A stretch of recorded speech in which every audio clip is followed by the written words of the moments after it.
आपको लगता है बाकी सबको लेवल प्लेइंग फील्ड मिल रही है? कोई सारे लेवल प्लेइंग कल आ गए, उन्होंने बयान भी आ गए कि इलेक्शन जो है वो ठीक होंगे, इलेक्शन के बाद करते सही तो तो उन्होंने थोड़ा सारा उन्होंने खड़े छड़े नजर आने बंद हो गए, इसलिए प्लेइंग फील्ड फौजा साहब, हर बंदा दूसरे को मार खाते हुए देखकर खुश होता है, क्या कहेंगे इस पे? तेन लगता था कि असं खुश ही गए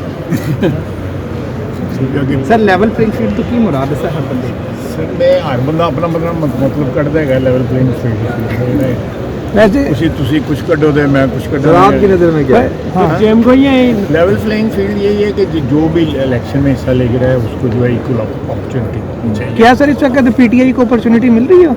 आपके सियासी मुखालिफ कोई हैं? उनके किसी का भी नहीं रोका हुआ नॉमिनेशन पेपर रोकने का सर, इलेक्शन माहौल 2018 जैसा है या उससे थोड़ा मुख्तलिफ है?